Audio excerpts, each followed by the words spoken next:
اعوذ باللہ السمیع العلیم العظیم الحفیظ بوجہ الکریم وسلطانہ القدیم من الرجس الخبیث المخبث الشیطان اللعین الرجیم وقبیلہ ونفخہ ونفثہ وہمزہ۔ بسم اللہ الرحمن الرحیم۔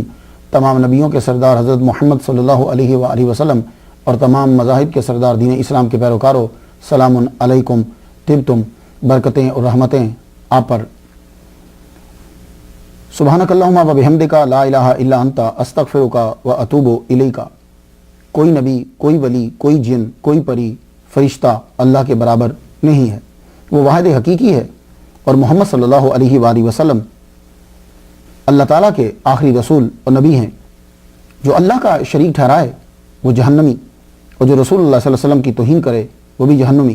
شیطان پہلا توحید پرست عابد و زاہد تھا جو نبی کی توہین کر کے دوزخی ہوا، کافر ہوا۔ ایمان کیا ہے؟ حضور صلی اللہ علیہ وآلہ وسلم نے خود ہی بتلا دیا۔ یہ عظیم پیام عظیم سند کے ساتھ سنیں۔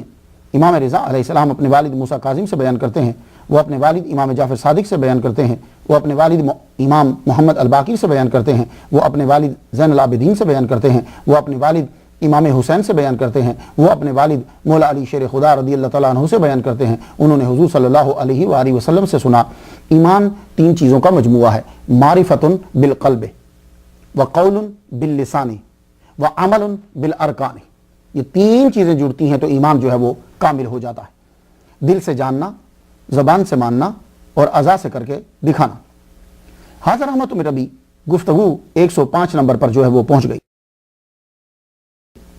آج جس ہستی کو سرنامہ قلم بنایا ہے انہیں لوگ سبط رسول، ریحانہ رسول، راکب دوش رسول، شبہ رسول، سید شباب اہل الجنہ، خلیفہ خامس حضرت امام حسن بن علی علیہ السلام کے نام سے پکارتے ہیں۔ آپ میں بے شمار صوفیانہ خصلتیں تھیں، ان کے کلام میں تصوف کی جھلکیاں نمایاں تھیں۔ یہ جملہ حلیت الاولیاء سے ہے، اور ہمارے داتا گنج بخش علی حجویری کشف المحجوب کے 8ویں باب میں لکھتے ہیں کہ امام حسن بن علی طریقت میں بھی کامل و پختہ نظر رکھتے تھے۔ تو تصوف کے محبین کے لیے ایک اور موتی، بلکہ تصوف میں جو امام کا درجہ رکھتے ہیں۔ تاریخ ولادت 15 رمضان 3 ہجری، 1 مارچ 625 عیسوی۔ تاریخ شہادت حکمی ربیع الاول 50 ہجری 670 عیسوی۔ مزار آپ کا جنت البقیع مدینہ المنورہ میں ہے۔ آج 2016 میں آپ کو دنیا سے گئے ہوئے 1346 شمسی سال ہو چکے ہیں۔ نام سے برکت حاصل کر لیں، پھر گفتگو جو ہے وہ آگے بڑھاتے ہیں۔ سبط رسول، سبط بیٹے یا بیٹی کے بچے کو سبط کہتے ہیں۔ آپ حضور صلی اللہ علیہ وآلہ وسلم کی بیٹی فاطمۃ الزہرا رضی اللہ تعالی عنہا کے بڑے بیٹے ہیں، اس لیے آپ کو سبط رسول کہا جاتا ہے۔ سبط اسم ہے، اس کی جمع اسباط آتی ہے۔ ریحانۃ الرسول کیوں کہا جاتا ہے؟ مستدرک مناقب میں اسے بیان کیا گیا کہ ان رسول اللہ قبل حسنا وضمہ الیہ وجعل یشمہ۔ حضور صلی اللہ علیہ وآلہ وسلم امام حسن کو چومتے، سینے سے لگاتے اور سونگتے۔ سونگتے کیوں تھے؟ تو میں آپ کو ایک حدیث سناتا ہوں، یہ مسند امام احمد میں ہے، معجم الکبیر کے اندر ہے، اور صحیح ابن حبان میں بھی یہ حدیث مبارکہ ہے۔ رسول اللہ نماز پڑھ رہے تھے، جب حضور صلی اللہ علیہ وسلم سجدے میں جاتے تو آپ پشت میں سوار ہو جاتے۔ نماز سے فارغ ہوئے تو گود میں بٹھا لیا اور چومنے لگے۔ ایک آدمی نے پوچھا کہ آپ اتنا پیار کرتے ہیں؟ تو حضور صلی اللہ علیہ وآلہ وسلم نے کیا فرمایا؟ یہ میرا پھول ہے۔ راکب دوش رسول، دنیا کی سب سے بڑی اور اعلیٰ سواری کون سی ہے؟ برق، کیونکہ وہ جنتی جانور ہے، مگر حضور صلی اللہ علیہ وآلہ وسلم سے وہ افضل نہیں ہے۔ امام حسن کا مقام کیا ہے کہ امام حسن علیہ السلام حضور صلی اللہ علیہ وآلہ وسلم کے کندھوں پر سوار ہوئے۔ تو یہ دوش جو ہے یہ فارسی میں کندھے کو کہتے ہیں، شولڈر کو۔ کیا سوار ہے کہ سید الانبیاء اور صحابہ کے کندھوں پر سواری کی۔ جامع ترمذی کے اندر حضرت ابن عباس روایت کرتے ہیں کہ حضرت حسن بن علی کو حضور اپنے کندھے پہ اٹھائے ہوئے تھے۔ کسی نے کہا نعم المرکب یعنی سواری کتنی اچھی ہے. تو حضور صلی اللہ علیہ وآلہ وسلم نے فرمایا نعم الراکب، سوار بھی تو بڑا اچھا ہے. تو راکب دوش رسول، حضور کے کندھوں پر سواری کرنے والے، شبہ رسول آپ کو کیوں کہا جاتا ہے؟ بخاری شریف میں ہے حضرت ابوبکر صدیق رضی اللہ تعالیٰ عنہ نے نماز پڑھائی، باہر نکلے تو حضرت امام حسن رضی اللہ تعالیٰ عنہ کو دیکھا تو انہیں اپنے کندھے پر اٹھا لیا اور فرمانے لگے میرے والد قربان ہو جائیں تجھ پر. ہائے ہائے، ابو بکر صدیق امام حسن سے کہہ رہے ہیں کہ میرے والد قربان ہوں تم پر، تو نبی کے مشابہ ہے، علی کے نہیں ہے. یعنی آپ کا چہرہ حضور پاک سے ملتا ہے، اپنے والد علی سے نہیں ملتا. تو حضرت علی یہ بات سن کر بڑے مسکرائے. اور بیوی فاطمہ الزہرا رضی اللہ تعالی عنہا جب کبھی لاڈ کیا کرتی تھی، مائیں اپنے بچوں سے لاڈ کرتی ہیں نا، تو جب لاڈ کیا کرتی تھی تو یہی جملہ کہا کرتی تھی، اے میرے بیٹے تیری شکل میرے ابا سے بہت ملتی ہے. ترمذی شریف صفحہ 659 کے اوپر ہے اور مشکاۃ شریف صفحہ 571 کے اوپر ہے. مسند امام احمد میں بھی ہے، البدایہ والنہایہ کی جلد 8ویں پہ آپ کو یہ بات ملے گی اور مجمع الزوائد کے 176 پہ یہ بات ملے گی. اور بخاری میں جو جملہ ہے وہ سماعت کیجئے، لم یکن احد اشبہ بالنبی صلی اللہ علیہ وسلم من الحسن بن علی، کہ سب سے زیادہ حضور صلی اللہ علیہ وآلہ وسلم کی صورت سے جن کی صورت ملتی تھی وہ امام حسن بن علی ہے، سید شباب اہل الجنہ. یہ آپ کو کیوں کہا جاتا ہے؟ یہ آپ کو اس لیے کہا جاتا ہے کہ جو لوگ اس دنیا کے اندر جوانی کی حالت میں مرے اور وہ جنتی تھے، یہ جملہ بڑا غور سے سنیے گا، جوانی کی حالت میں مرے اور وہ جنتی تھے، ان تمام کے سردار جو ہیں وہ امام حسن اور امام حسین ہیں. مشکاۃ شریف اور ترمذی میں بھی ہے، ان الحسن والحسین سید شباب اہل الجنہ. خلیفہ خامس، آپ خلفائے راشدین میں شامل ہیں، آپ 5ویں خلیفہ راشد ہیں. حضور صلی اللہ علیہ وآلہ وسلم کے ایک فرمان کا مفہوم بیان کرنا چاہتا ہوں کہ خلافت علی منہاج النبوت یہ 30 سال تک جو ہے وہ رہے گی. یہ میں نے مفہوم بیان کیا اور یہ 30 سال امام حسن کے ابتدائی 6 ماہ میں مکمل ہو گئے. 41 ہجری میں صلح ہوئی، 11 ہجری کو حضور دنیا سے گئے، 11 سے 21 10 سال، 21 سے 31 20 سال، 31 سے 41 30 سال. یہی وجہ ہے کہ سعد بن ابی وقاص جب ملے امیر معاویہ کو تو کہنے لگے السلام علیکہ ایھا الملک. البدایہ والنہایہ جلد 8ویں صفحہ 135 پہ ہے کہ سنت یہی ہے کہ حضرت امیر معاویہ کو بادشاہ کہا جائے. شاہ ولی اللہ حجت اللہ البالغہ جلد 2 صفحہ 212 پہ کہتے ہیں کہ امام حسن رضی اللہ تعالیٰ عنہ کی صلح کے بعد خلافت ختم ہو گئی اور حضرت امیر معاویہ بادشاہوں کی سیرت پر تھے. یہ کنہوں نے لکھا؟ شاہ ولی اللہ نے. علامہ تفتزانی لکھتے ہیں شرح عقائد صفحہ 109 پہ فمعاویۃ ومن بعدہم لم یکونوا خلفاء بل ملوکا والامراء. ملا علی قاری نے شرح فقہ اکبر صفحہ 183 پہ لکھا ہے وَأَوَّلُ ملوک المسلمین معاویہ. حافظ ابن عبد البر الاستیاب جلد 100 صفحہ 380 پہ لکھتے ہیں یقول معاویہ انا اول الملوک. خود حضرت امیر معاویہ نے کہا کہ میں بادشاہوں میں پہلا بادشاہ ہوں. سمجھ آئی کہ آپ کو 5واں خلیفہ کیوں کہا جاتا ہے اور آپ کو خلفائے راشدین میں کیوں شامل کیا جاتا ہے؟ کہ آپ پر خلافت علی منہاج النبوت جو تھی وہ آپ پر مکمل ہو گئی. حسن، مسند امام احمد فضائل صحابہ کی کتاب کے اندر حضرت علی فرماتے ہیں لما ولد الحسن سمیتہ حربا فجاء رسول اللہ صلی اللہ علیہ وآلہ وسلم فقال ارونی ابنی. حضور آئے تو کہنے لگے کہ مجھے میرا بیٹا دکھاؤ.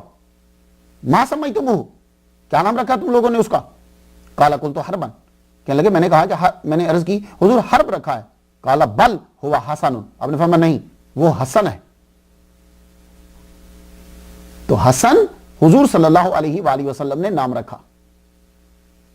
اور جب آپ تفصیل سے کتب کو پڑھیں گے تو آپ کو معلوم ہوگا کہ یہ اللہ تعالیٰ کی طرف سے آرڈر آیا اور جبریل علیہ السلام جو ہیں وہ یہ پیغام لے کر آئے کہ اس بچے کا نام جو ہے وہ حسن رکھا. آپ کا نام آپ کے والد گرامی نے پہلے حرب رکھا اور ایک روایت میں ہے کہ حمزہ بھی رکھا. حضور صلی اللہ علیہ وآلہ وسلم نے تبدیل کر کے حسن رکھا اور یہ اللہ کا حکم تھا. اور یہ جاہلیت میں لڑکوں کے نام نہیں تھے. حسن اس کی جمع حسان آتی ہے.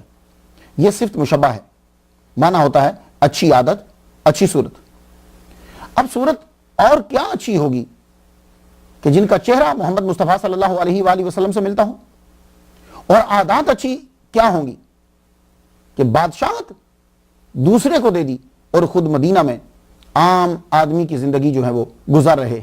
محب تاباری نے لکھا ہے کہ 7ویں دن آپ کا نام حسن حضور صلی اللہ علیہ وآلہ وسلم نے رکھا.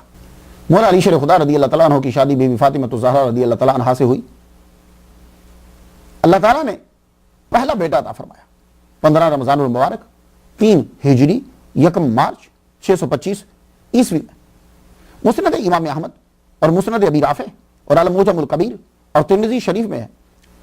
ابو رافع کہتے ہیں کہ رأیت رسول اللہ صلی اللہ علیہ وسلم اذن فی اوزین الحسن ابن علی حین ولدته فاطمہ بالصلاۃ,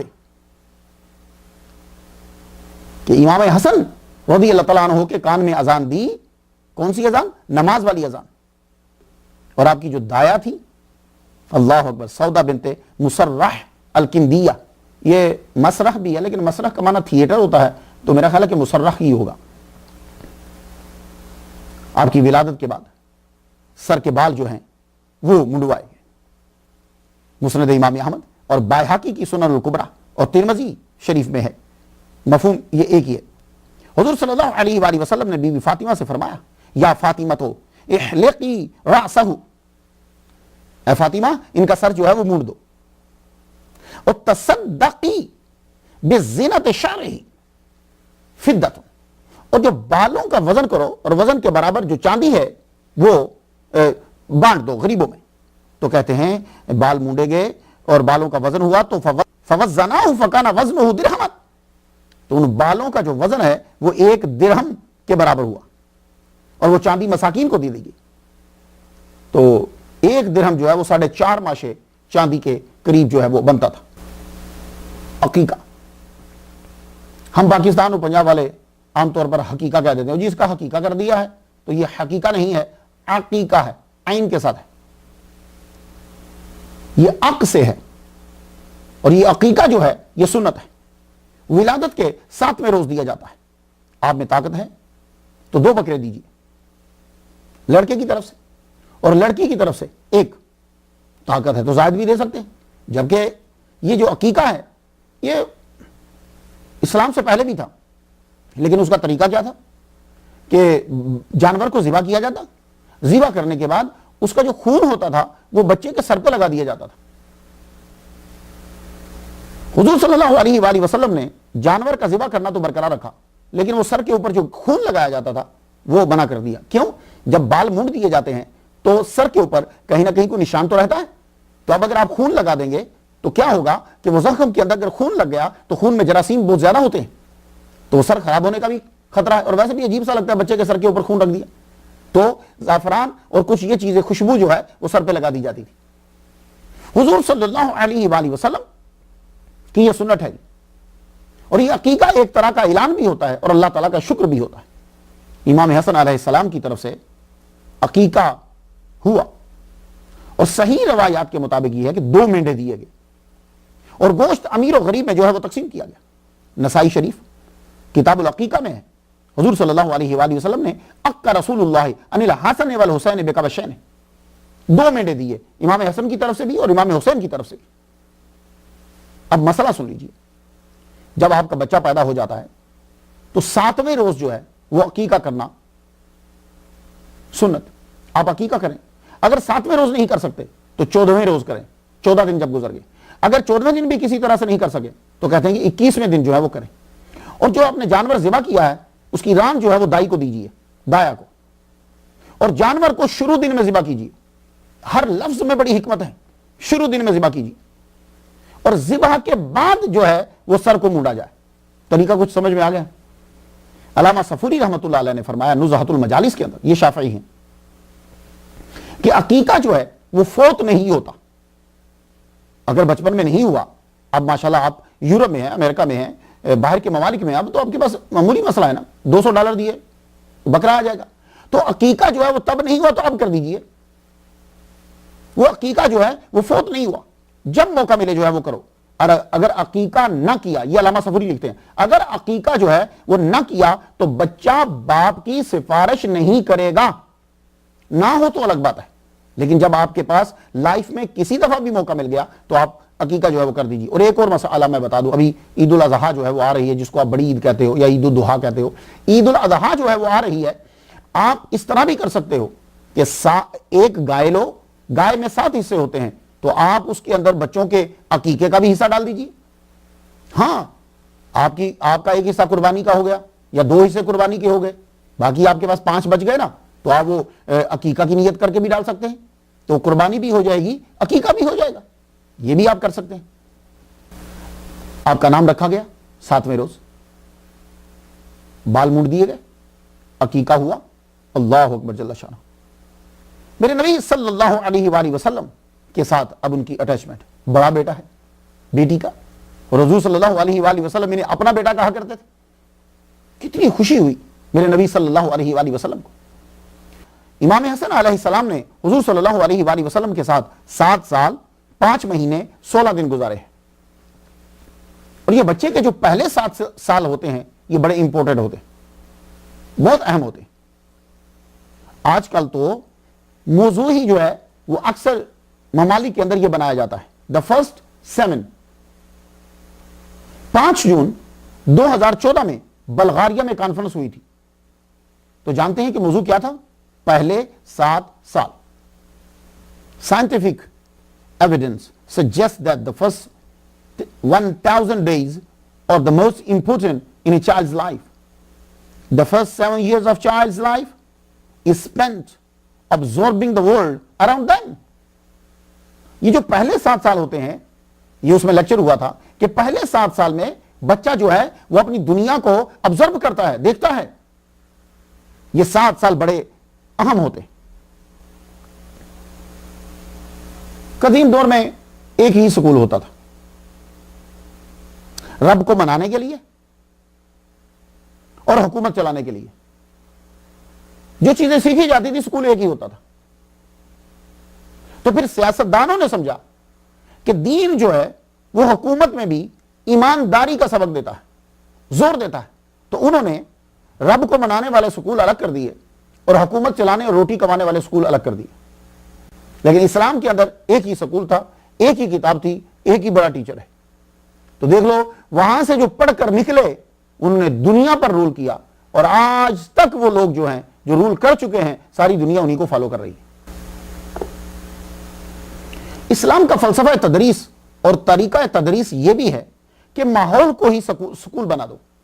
یہ بڑا غور سے سنیے گا, خاص طور پر ان لوگوں کے لیے جو اپنے ممالک سے باہر آ گئے ہیں, یورپ میں آ گئے ہیں, امریکہ میں آ گئے ہیں.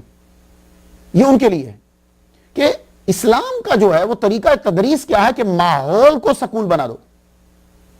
یعنی جو بچوں کو سکھانا ہے وہ ماحول میں پھیلا دو, بچہ خود ہی سیکھ جائے گا, کتاب کو ہاتھ لگائے بنا.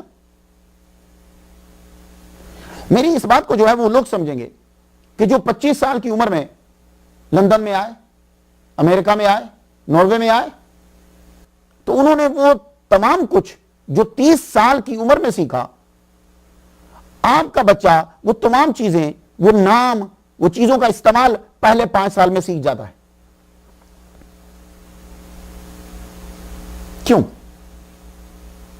کیونکہ وہ چیزیں اس کے ماحول میں ہیں. تو حضور صلی اللہ علیہ وآلہ وسلم نے مدینہ میں یہی کیا تھا, آپ نے ماحول کو سکول بنا دیا تھا.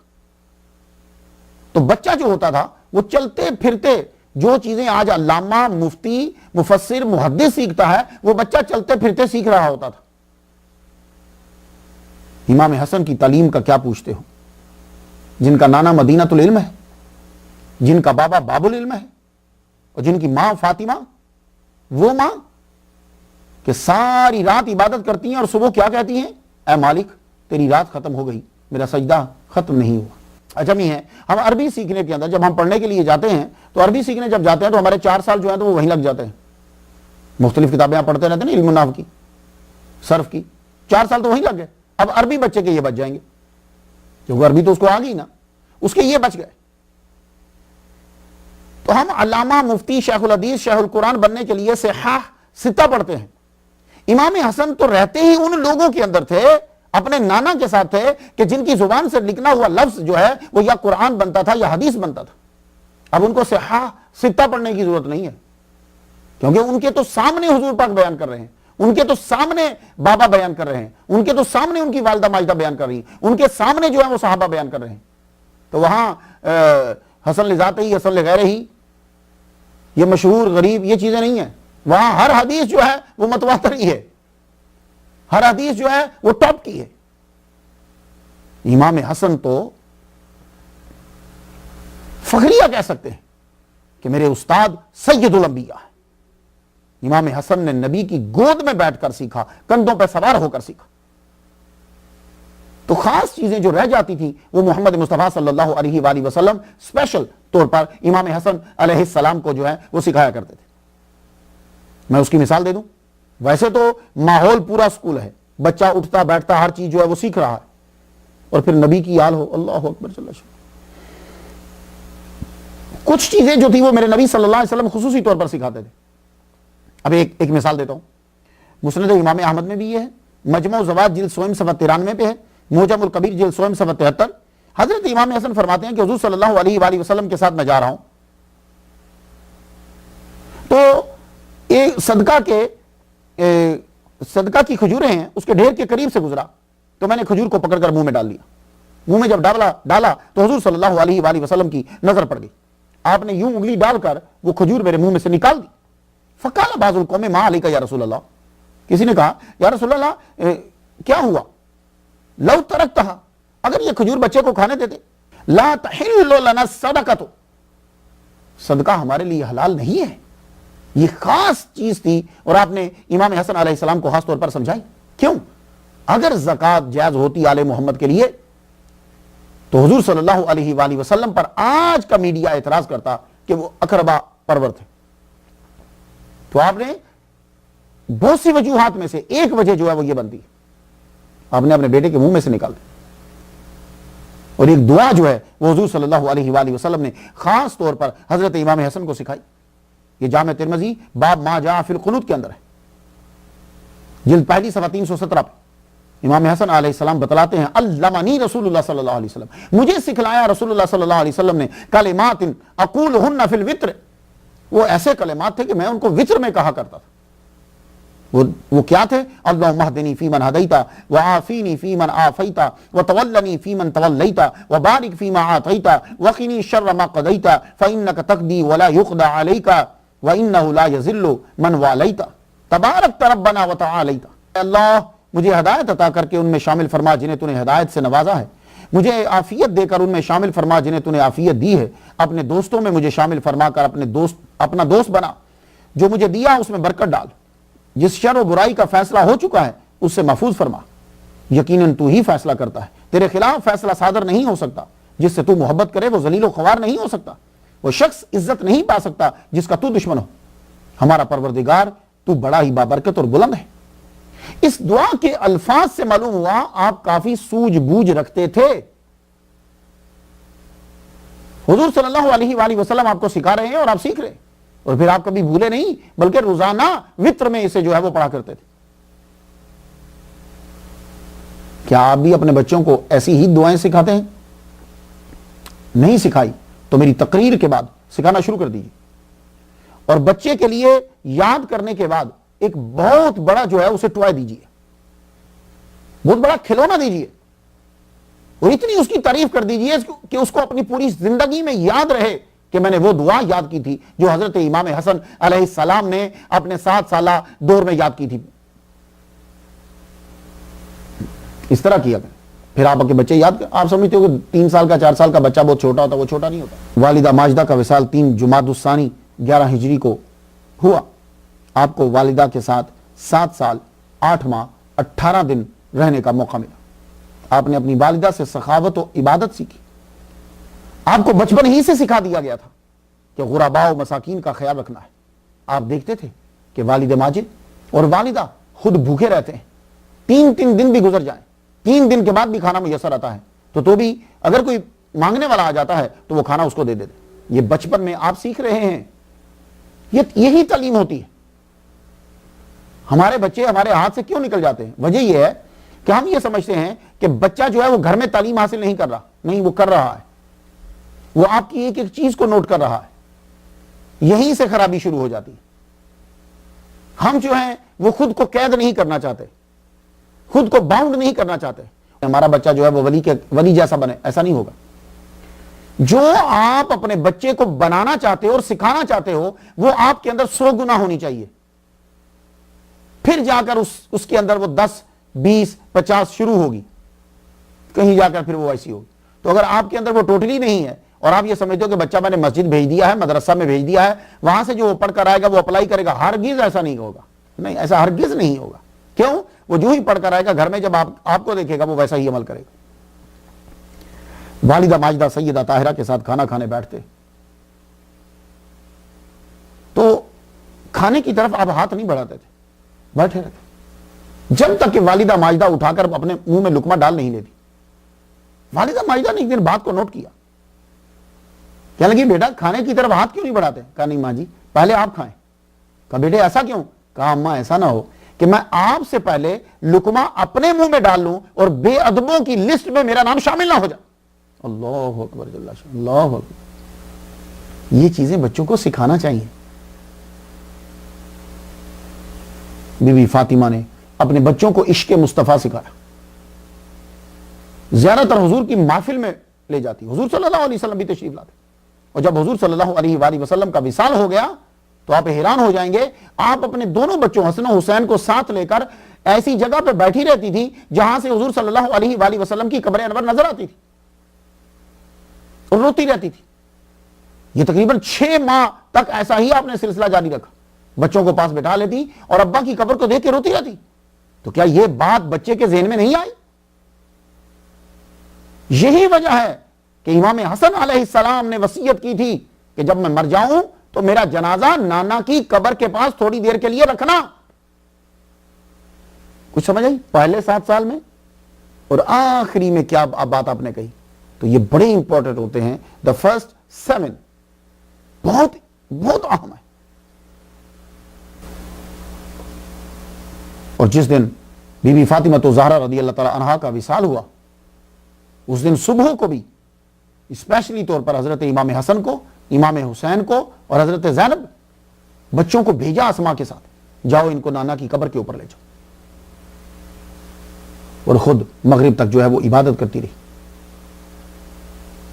ماں نے عشق مصطفیٰ سکھایا، تو ماؤں پر فرض ہے، جتنی مائیں میری تقریر سن رہی ہیں، اپنے بچوں کو عشق مصطفیٰ سکھاؤ۔ جب نبی کا ادب سکھا دیں گی آپ تو وہ آپ کا بھی ادب کرے گا اور باپ کا بھی ادب کرے گا۔ آج کل بچے ماں باپ کا ادب اسی لیے نہیں کرتے کہ ہم نے ان کو حضور کا عشق نہیں سکھایا، ہم نے ان کو یہ سکھایا کہ حضور مر گئے ہیں، ہم نے ان کو یہ سکھایا کہ حضور ہمارے جیسے ہیں، اس لیے وہ ہمارا بھی ادب نہیں کرتے۔ تو ماں فاطمہ نے امام حسن علیہ السلام کو نبی کا عشق سکھایا۔ حضور صلی اللہ علیہ وآلہ وسلم کے ظاہری دور کے بعد حضرت ابوبکر صدیق رضی اللہ تعالیٰ عنہ خلیفہ بنے، 11 ہجری سے 13 ہجری تک کا دور خلافت۔ اس وقت حضرت امام حسن علیہ السلام کی عمر 10 سال تھی جب ابوبکر صدیق رضی اللہ تعالیٰ عنہ دنیا سے رخصت ہوئے۔ آپ اور دوسرے صحابہ دونوں ہی امام حسن اور امام حسین سے بڑا پیار کرتے تھے۔ جب کبھی امام حسن نظر آ جاتے تو ابوبکر صدیق رضی اللہ تعالیٰ عنہ حضور صلی اللہ علیہ وآلہ وسلم کی سنت پر عمل کرتے ہوئے ان کو کندھوں پہ بٹھا لیا کرتے تھے، اور جب کبھی مسجد میں آ جاتے، کوئی بھی خلیفہ تقریر کر رہا ہوتا تو حضور کی سنت پر عمل کرتے ہوئے ان کو اٹھا کر اپنے پاس بٹھا لیتے تھے۔ حضرت عمر رضی اللہ تعالیٰ عنہ کا دور حکومت آیا۔ آپ کا دور حکومت جو ہے، دور خلافت جو ہے، وہ 13 ہجری جمادی الثانی سے 23 ہجری محرم تک ہے۔ حضرت عمر بھی امام حسن سے بڑا پیار کرتے تھے۔ حضرت امام حسن کی عمر 20 سال تھی جب حضرت عمر رضی اللہ تعالیٰ عنہ جو ہیں وہ شہید کر دیے گئے۔ جب وظائف مقرر کیے گئے تو سب سے زیادہ وظیفہ جو ہے وہ بدری صحابہ کا تھا، اس کے بعد درجہ بدرجہ چلتا تھا۔ 5,000 5,000 کا اعلان کیا گیا بدری صحابہ کے لیے۔ تو آپ سن کر حیران ہوں گے کہ حضرت عمر رضی اللہ تعالیٰ عنہ نے امام حسن کے لیے بھی 5,000 اور امام حسین کے لیے بھی 5,000۔ جبکہ یہ دونوں بدر میں اس وقت تو پیدا ہی نہیں ہوئے تھے. یہ محبت نہیں تو اور کیا ہے؟ آپ بتائیے. اب اور جب حضرت عمر رضی اللہ تعالیٰ عنہ شہید ہوئے تھے تو امام حسن نے کیا کہا تھا؟ یہ جملہ سن لیجیے. آپ نے فرمایا کون سے گھر والے ہیں جنہوں نے غم محسوس نہ کیا ہو، اور اگر نہیں کیا تو وہ بہت برے گھر والے. حضرت عثمان غنی رضی اللہ تعالیٰ عنہ کا دور حکومت آتا ہے. ان کے دور حکومت میں، دور خلافت میں آپ بھرپور جوان تھے. آپ سیاسی، سماجی، فلاحی کاموں میں حصہ لیتے. جب حضرت عثمان غنی رضی اللہ تعالیٰ عنہ کا محاصرہ 2000 باغیوں نے کر لیا تو آپ جانتے ہیں کہ ان کے مکان کی حفاظت کے لیے مین گیٹ پر کون کھڑے تھے؟ حضرت امام حسن اور امام حسین. امام حسین 1 سال ہی تو چھوٹے ہیں نا. تو یہ دونوں جوان علی کے بیٹے حضرت عثمان غنی رضی اللہ تعالیٰ عنہ کی حفاظت کے لیے مین گیٹ پر کھڑے تھے کہ اگر یہاں سے کوئی حملہ کرتا ہے تو سب سے پہلے ہم پر حملہ کرے. حضرت امام، لیکن ہوا کیا کہ وہ باغیوں نے بجائے اس کے کہ فرنٹ سے حملہ کرتے، انہوں نے بیک سے حملہ کرا اور وہ پیچھے سے مکان کے اندر جو ہے وہ داخل ہو گئے اور حضرت عثمان غنی رضی اللہ تعالیٰ عنہ کو شہید کر دیا. اس کے بعد حضرت علی رضی اللہ تعالیٰ عنہ آپ کے والد گرامی جو ہیں وہ خلیفہ بنے. تقریباً 30 سالہ دور ہے جو امام حسن علیہ السلام نے باب العلم کے ساتھ گزارا. آپ کے شب و روز دیکھے، امامت دیکھی، سخاوت دیکھی، عدالت دیکھی، شجاعت دیکھی، کرامت دیکھی، شہادت دیکھی. اپنے والد کے ساتھ مدینہ کا دور گزرا. کوفہ میں دور خلافت میں آپ ان کے ساتھ. آپ نے بہت کچھ سیکھا. لوگوں کو والد کے ہاتھ چومتے ہوئے دیکھا، پاؤں پہ گھومتے ہوئے دیکھا، گھوڑوں سے گرتے ہوئے دیکھا، وادوں سے پھرتے ہوئے دیکھا. امام حسن جو ہیں اپنے والد کے ساتھ ہر جنگ میں شریک ہوئے. وہ جو لوگ کہتے ہیں کہ یہ بڑے نعوذ باللہ بزدل تھے، ہر جنگ میں اپنے والد کے ساتھ ہیں. اور صرف ساتھ نہیں ہیں، اگلی صفوں میں ہوتے، اپنے ابا کے ساتھ اگلی صفوں میں ہوتے. یہ کیسے ہو سکتا ہے کہ علی کا بیٹا ہو، فاطمہ کا لال ہو اور وہ پیچھلے خیموں میں بیٹھا ہوا ہوگا؟ نہیں، ایسا نہیں ہوگا. آپ سب سے آگے ہوتے. یہ تو وہ گھرانہ ہے کہ شجاعت آ کر قدم بوسی کرتی ہے اس گھرانے کی. جب حضرت علی نے فیصلہ کیا کہ عراق کی طرف بڑھنا چاہیے، وہاں جو ہے وہ دارالحکومت بنانا چاہیے. کیوں؟ اس لیے کہ وہاں 9 مسلم زیادہ ہیں اور بیت المال جو ہے وہ وہاں کا بھرا ہوا ہے اور اس کا استعمال جو ہے وہ غلط ہو رہا ہے. اس لیے آپ نے وہاں مدینہ سے موو کرا، کوفہ کی طرف بڑھے. لیکن حضرت امیر معاویہ نے بغاوت کر دی اور لوگوں کو ساتھ ملائے رکھنے کے لیے قصاص عثمان کا جو ہے وہ شوشہ جو ہے وہ چھوڑ دیا کہ میں عثمان کے قتل کا، حضرت عثمان کے قتل کا بدلہ لینے کے لیے اٹھا ہوں. آئیے وہ سب کے سب لوگ جو ہیں وہ علی کے ساتھ شامل ہیں. اب یہ جو قصاص کا نعرہ ہوتا ہے نا، یہ گورنمنٹ کو گرانے کے لیے بڑا پاورفل ہوتا ہے، یہ طاقت بھر دیتا ہے. اور وہ سب لوگ 9 مسلم تھے. ان کے اندر دن بدن حضرت امیر معاویہ کی مقبولیت جو ہے وہ بڑھ گئی. اب حضرت علی جو تھے وہ تصوف کے بادشاہ ہیں، نبی سے ساری چیزیں سیکھی ہیں. آپ جو ہوتا تھا دل میں وہی آپ کہتے تھے. بڑے بحیا اور بہادر آدمی تھے. جنگ جمل سے پہلے امام حسن علیہ السلام کو کوفہ بھیجا. امام حسن جو ہے وہ کوفہ کی مسجد میں داخل ہوئے تو ایک بندے کو تقریر کرتے ہوئے دیکھا. وہ تقریر کر رہے لوگوں کو کہہ رہے جاؤ غاروں میں چلے جاؤ، صحرا میں چلے جاؤ، فتنے کا دور آ گیا ہے. آپ نے اس کو روکا، فرمایا رک، تقریر بند کر، خود آگے بڑھے. آپ نے فرمایا محمد مصطفیٰ صلی اللہ علیہ وآلہ وسلم کہہ کر گئے کہ میں تمہیں 2 چیزیں چھوڑے جا رہا ہوں، قرآن اور اہل بیت، میری اطاعت. تم پکڑے رکھو گے تو گمراہ نہیں ہوگے. تو بتاؤ اللہم ہؤلاء اہل بیتی میں کون تھے؟ محمد، علی، فاطمہ، حسن، حسین. تو کیا تم اب اہل بیت کو چھوڑ دو گے؟ واہ، کیا علی کا بیٹا بولا. ہزاروں لوگ جو ہیں وہ شامل ہوئے. حضرت علی نے مستقل کوفہ کو قیام گاہ بنا لیا، اپنا دارالخلافہ اسی کو بنا لیا. مگر حضرت امیر معاویہ کے ساتھ جو ہے وہ جنگیں ہوتی رہی. حضرت علی کا موقف یہ تھا کہ خلیفہ میں ہوں، تم سب سے پہلے میرے ہاتھ پر بیعت کرو، پھر تم اپنے مقدمہ کو لے کر آؤ تھرو پراپر چینل جو ہے وہ، اس کو میں بھی تمہارے ساتھ ہوتا ہوں، میں اس بات میں خوش نہیں ہوں اور نہ ہی میں نے کہا ہے، لیکن تم ایک جو طریقہ کار ہے اس طریقے کار پہ عمل کرو۔ لیکن حضرت امیر معاویہ کہتے تھے، انہوں نے قصاص کے اس چیز کو میڈیا میں فل لے کر آ گئے۔ ایسے ہی ہے کہ جیسے کوئی آدمی گورنمنٹ کو، پاکستان کی گورنمنٹ کو نہ مانے، عدالت کو بھی نہ مانے، خود کہ جی میں اب گورنمنٹ کو مار دوں گا، نہیں، آپ گورنمنٹ کو مانو، عدالت کو مانو، کیس کو عدالت میں لے کر جاؤ۔ حضرت امیر معاویہ جو ہیں وہ نہ تو حضرت علی کو خلیفہ تسلیم کرتے، بیعت کر رہے تھے، اور نہ ہی کیس عدالت میں لے کے جاتے، وہ کہتے تھے خود میں لڑوں گا۔ تو اس بات میں کہ خود میں آگے بڑھوں گا، وہ 1,00,000 کے قریب مسلمان جو ہیں، 90,000 1,00,000 کے قریب مسلمان جو ہیں، ان کی گردنیں اڑ گئی۔ آپ کے ساتھ رہتے ہوئے امام حسن علیہ السلام نے بہت کچھ سیکھا، خاص طور پر آپ کو عراقیوں، شامیوں، کوفیوں کی فطرت کا مطالعہ قریب سے کرنے کا موقع ملا۔ حضرت علی سے آپ تربیت بھی لیتے اور سیکھتے بھی تھے۔ ایک بات میں آپ کو سناتا ہوں، اس بات کو اہلیت الاولیاء کے اندر نقل کیا گیا۔ ایک دن حضرت علی نے کہا، یہ جملہ تصوف کے محبین کے لیے، حضرت علی نے کہا اپنے جسم کے اعتبار سے دنیا میں رہو اور دل کے اعتبار سے آخرت میں رہو۔ یہ ایک لائن کافی ہے، ساری کتابیں اگر آپ کو نہ بھی ملیں تو کوئی بات نہیں، مولا علی کا یہ جملہ مل جانا چاہیے، جسم کے اعتبار سے دنیا میں رہو اور دل کے اعتبار سے آخرت میں رہو۔ یہ ہے تصوف کا خلاصہ۔ اکثر لوگ مجھ سے پوچھتے ہیں، آج کل میری بہنیں، ایک بہن کا بھی میسج آیا تھا مجھے، اور میں جب سری لنکا میں گیا تو میرے ڈاکٹر صاحب، بڑے محسن میں ان کے گھر دعوت تھی، وہ ڈاکٹر صاحب نے بھی یہی کوشچن کیا تھا مجھے سری لنکا میں، کہنے لگے آج کے دور میں تصوف پہ عمل کیسے ہو سکتا ہے؟ یہ کوشچن آپ کے ذہن میں کیوں اٹھا؟ اس لیے کہ آپ نے تصوف کی ایک شکل بنائی ہے، علم نہیں ہے۔ تصوف کا علم لیجئے، تصوف کی شکل نہ لیجئے۔ آپ کے ذہن میں ایک مخصوص شکل ہے کہ یہ صوفی ایسے ہوتے ہیں۔ حقیقت میں تصوف دنیا چھوڑ دینے کا نام نہیں ہے، دنیا کو قرآن و سنت کے مطابق اختیار کرنے کا نام ہے۔ بھئی یہ یاد رکھیے، دنیا چھوڑ دینے کا نام تصوف نہیں ہے۔ اب میں تھوڑی سی مثال ذرا ہٹ کے دے دوں، بات سمجھ میں آ جائے۔ تصوف ہے کیا؟ تصوف جو ہے وہ اندر کی غلاظتوں کو دھونے کا نام ہے تصوف۔ اب جس طرح آپ نے باہر کو دھونا ہو تو آپ کیا کرتے ہیں؟ ظاہر کو دھونا ہو تو کیا کرتے ہیں؟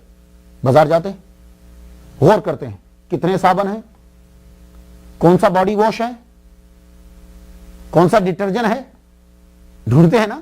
کیوں؟ آپ نے کپڑے دھونے ہیں، آپ نے جسم دھونا ہے، تو آپ صابن تلاش کر رہے ہیں۔ تو جس طرح ظاہر کو دھونے کے لیے آپ لوگ صابن اور باڈی واش، ڈٹرجن یہ تلاش کرتے ہیں، اسی طرح اندر کو دھونے کے لیے بھی صابن ہیں، اندر کو دھونے کے لیے اندر کی غلاظتیں بھی ہیں، کینہ ہے، حسد ہے، بغض ہے، نفرت ہے، شیطان کے اثرات قبول کرنے کی اندر چیزیں ہیں، ہوس ہے، جو ہے مطلب پرستی ہے، یہ اندر کی غلاظتیں ہیں، شرک ہے، گناہ ہے۔ ان اندر کی غلاظتوں کو دھونے کے لیے کیا کبھی آپ مارکیٹ میں گئے ہیں؟ نہیں گئے۔ باہر کی غلاظتوں سے زیادہ گندی غلاظتیں ہیں یہ، لیکن ان کو دھونے کے لیے ہم نے آج تک صابن نہیں ڈھونڈا۔ تو یہ جو سلاسل ہیں، یہ سلاسل کیا ہیں؟ یہ سلاسل آپ کے باطن کو دھونے کے لیے یہ ذرائع ہیں۔ تو آپ ان کی سٹوریز پڑھیے، ہم آپ کو یہ 105 نمبر سٹوری جا رہی ہے کہ تاکہ آپ اس کے اندر سے ڈھونڈیں کہ کون سی میرے اندر کی غلاظت ہے جس کو میں کہاں سے صابن لوں اور وہ صاف ہو جائے، بس سمپل۔ تو جس طرح آپ لوگ اپنے ظاہر کو دھونے کے لیے صابن، ڈٹرجن، باڈی واش ڈھونڈتے ہو، اسی طرح اپنے باطن کو دھونے کے لیے بھی صابن تلاش کرو۔ وہ کہاں سے ملے گا؟ تصوف میں۔ تو آپ چاہے آپ ملینر ہو تب بھی آپ صوفی ہو سکتے ہو، آپ پہلوان ہو آپ صوفی ہو سکتے ہو، آپ ٹیچر ہو آپ تصوف اختیار کر سکتے ہو، آپ بادشاہ ہو آپ تصوف اختیار کر سکتے ہو۔ وہ تصوف کپڑے پہننے کا نام نہیں ہے، اندر کو صاف کرنے کا نام ہے۔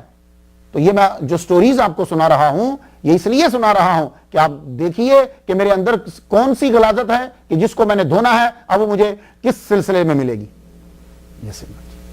تو بھائی یہ مت سوچو کہ میں صوفی بن جاؤں گا تو میں 2 سال نہاؤں گا ہی نہیں اور میرے کپڑے گندے ہوں گے اور گھٹیا قسم کے ہوں گے۔ نہیں، ٹاپ کے کپڑے پہنو، حضرت عبد القادر گیلانی رحمۃ اللہ علیہ کے لیے کہاں کہاں سے کپڑے آتے تھے؟ بعض اوقات تو ایسا ٹاپ کا کپڑا پہنتے تھے کہ بادشاہ کو نصیب نہیں ہوتا تھا۔ تصوف کی ایک چیز جو بڑی ضروری ہے وہ حلم ہے۔ مجھے اللہ تعالیٰ کے سارے نام ہی اچھے لگتے ہیں، لیکن جب میں کبھی اس کا نام حلیم پڑھتا ہوں نا، میں رو پڑتا ہوں، بہت روتا ہوں۔ آپ بھی کبھی اس پہ غور کیجئے گا۔ تو یہ جو حلم ہے، بردباری جسے کہتے ہیں آپ، یہ ولی کے اندر خاص طور پر ہونی چاہیے، اور یہ صفت امام حسن علیہ السلام کے اندر بڑی زبردست تھی، بلکہ آپ کو تو حلم کا پہاڑ کہا جاتا۔ ہمارے داتا گنج بخش علی حجویری اپنی شورا آفاق کتاب کشف المحجوب میں ایک بات بتلاتے ہیں۔ آپ فرماتے ہیں کہ ایک روز آپ کوفہ میں اپنے ہی مکان کے دروازے پہ تھے کہ ایک دیہاتی جو ہے وہ آیا۔ وہ دیہاتی نے آپ کو دیکھا تو گالیاں شروع کر دی دینا، آپ کو گالی دی، آپ کے والد گرامی مولا علی شیر خدا کو گالی دی۔ ہم نے اس کو کچھ نہیں کہا، حالانکہ آپ حدیثیں سنا سکتے تھے کہ بھائی صحابی کو گالی دینا عمل شنی ہے، علی سے محبت کرنا ضروری ہے، میرے نبی نے فرمایا من کنت مولا ہو فہذا علی مولا ہو۔ تو آپ نے حدیثیں نہیں سنائی، کیونکہ آپ جانتے تھے کہ گالیاں دینے والے کا مسئلہ علم کی کمی نہیں، عقل کی کمی ہے، عشق کا غلبہ نہیں، ہوس کا غلبہ ہے۔ آپ نے اس سے پوچھا آپ کو بھوک لگی ہو تو میں کھانا منگواؤں؟ کہنے لگا نہیں مجھے بھوک نہیں لگی۔ میں لگا آپ کو پیاس لگی ہو میں پانی منگواؤں؟ نہیں مجھے پیاس نہیں لگی۔ اچھا۔ امام حسن نے آواز دی اندر سے غلام کو، آؤ۔ غلام باہر آیا، فرمانے لگے جاؤ اندر ایک تھیلی میں نے رکھی میرے روم میں پڑی ہے، وہ تھیلی لیتے آنا۔ وہ گئے تھیلی لے کر آئی، تھیلی دراہم سے بھری پڑی تھی۔ آپ نے فرمایا یہ لے لو، اور معذرت بھرے انداز میں کہا کہ فی الوقت میرے پاس یہی تھی، تو یہ دراہم میں تمہیں دیتا ہوں۔ وہ بندہ اسی وقت آپ کے قدموں میں گر گیا اور گرتے ہوئے عرض کرنے لگا میں گواہی دیتا ہوں کہ آپ اللہ کے رسول محمد مصطفیٰ صلی اللہ علیہ وآلہ وسلم کے سبط ہو، نواسے ہو۔ تو آپ سوچتے ہوں گے کہ حضرت علی کو گالیاں کیوں دلوائی جاتی تھی؟ حتیٰ کہ جمعہ کے خطبہ میں بھی دی جاتی تھی گالیاں آپ کو۔ مدینہ میں حضرت علی کی شہادت کے بعد مسجد میں حضرت امام حسن کے سامنے گالیاں دی جاتی تھی۔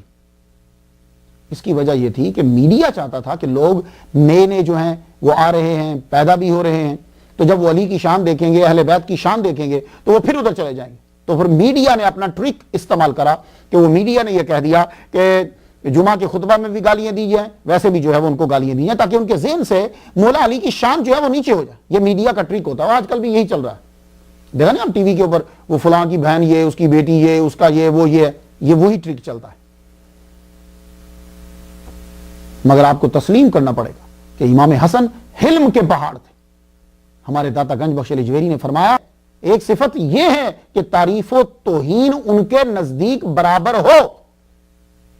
تو آپ لوگ جب تصوف میں داخل ہونے لگو تو یہ بات یاد رکھنا، کسی کی تعریف پہ خوش نہ ہونا اور کسی کی توہین پہ غمگین نہ ہونا۔ میں نے بڑے بندے دیکھے ہیں 10 سال ہاتھ چومتے رہتے ہیں، اس کے بعد دشمن۔ تو اب تو کوئی بندہ ہاتھ چوم رہا ہو تو میں اسے کہتا ہوں پلیز بھائی تو کیوں میرا دشمن بننا چاہتا ہے بعد میں؟ تو کسی کی تعریف اور کسی کی توہین آپ کی نظر میں برابر ہو تو سمجھو کہ آپ سٹیپ بائی سٹیپ اوپر جا رہے ہو۔ عاشق مصطفیٰ مجدد حق علامہ جلال الدین السیوطی تاریخ الخلفاء میں لکھتے ہیں کہ شامی گورنمنٹ کا نمائندہ مروان آپ کے سامنے حضرت علی کو گالیاں دیتا تھا، اور بعض اوقات تو بڑے بازار کے اندر حضرت امام حسن علیہ السلام کو کھڑے ہو کر گالیاں دیتا اور آپ کے والد گرامی کو بھی گالیاں دیتا۔ آپ برداشت جو ہے وہ کرتے رہتے۔ تو جو تصوف میں حلم کی صفت ہے وہ آپ کے اندر بدرجہ اتم موجود ہے۔ اب صوفی ہو، امام ہو تو وہ عبادت میں مشغول نہ ہو، یہ کیسے ہو سکتا ہے؟ مسلمان تو عبادت کا رسیہ ہوتا ہے، مسلمان تو عبادت کا عاشق ہوتا ہے، دیوانہ ہوتا ہے، وہ ان چکروں میں نہیں پڑتا۔ وہ یار یہ حدیث ضعیف ہے، یار نفل نہیں پڑھنے، وہ کہتے بس موقع ملے مجھے میں اسے پڑھوں۔ ہمارے ایک لسنر ہے اٹلی میں رہتے ہیں عبد الرحمان، وہ جو میں تقریر کرتا ہوں، تقریر کے اندر جو وظیفہ بیان کرتا ہوں وہ فوراً اٹلی سے کال کر دیتا ہے، مرشد وہ بتا دو، وہ میں پڑھنا چاہتا ہوں، سارے وظیفے پڑھ رہا ہے۔ تو بھائی جب مسلمان ہوگا اس کا دل کرے گا میں ساری چیزیں پڑھوں، تو کیا ہمارا امام حسن علیہ السلام چھوڑ دیں گے؟ نہیں، آپ فجر کی نماز ادا کرتے،